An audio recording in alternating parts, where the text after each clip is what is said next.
WMM భక్తి. నేను సుష్మిత. ఋషి స్నానం, దేవస్నానం, మానవ స్నానం, రాక్షస స్నానం. ఇంతకీ మీది ఏ స్నానం?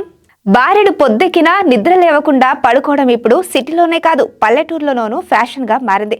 అర్ధరాత్రి వరకు సినిమాలు, టీవీలు, చాటింగ్లతో గడిపేసి ఉదయం ఎంతటికీ నిద్ర లేవరు. సూర్యుడు నడినెత్తున చేరిన తరువాత స్నానం చేస్తూ ఉంటారు. కానీ ఇది మంచి పద్ధతి కాదంటున్నాయి శాస్త్రాలు. అసలు స్నానం ఎప్పుడు చేయాలి, దాన్ని బట్టి ఉండే ఫలితాలు తెలుసుకుందాం. తెల్లవారుజామున 4 నుంచి 5 గంటల మధ్య స్నానం చేయడం అత్యుత్తమం. దీన్ని ఋషి స్నానం అంటారు. 5 నుంచి 6 గంటల మధ్య చేసే స్నానాన్ని దేవస్నానం అంటారు. ఇది మధ్యమం.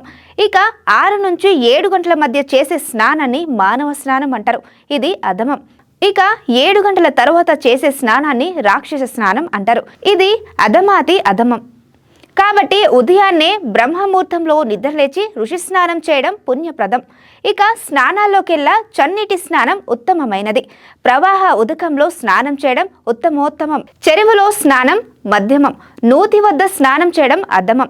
1000 పనులున్నా వాటిని వదిలి సమయానికి స్నానం చేయాలని ధర్మశాస్త్రాలు చెప్తున్నాయి. ఒక నదిలో స్నానం చేసేటప్పుడు ఇంకో నదిని దూషించకూడదు. కొన్ని స్పాలలో, ఆయుర్వేద శాలల్లో చాక్లెట్, మట్టి వంటి ఇతర పదార్థాలతో స్నానం చేయడానికి ప్రత్యేక వసతులు ఉంటాయి. అంతేకాకుండా ఆరుబయట సూర్యుని కిరణాలు శరీరాన్ని తాకెట్టు పడుకోవడాన్ని కూడా స్నానంగా పరిగణిస్తారు. ఈ సూర్య స్నానం ముఖ్యంగా పాశ్చాత్య ప్రజల్లో ప్రసిద్ధి చెందినది.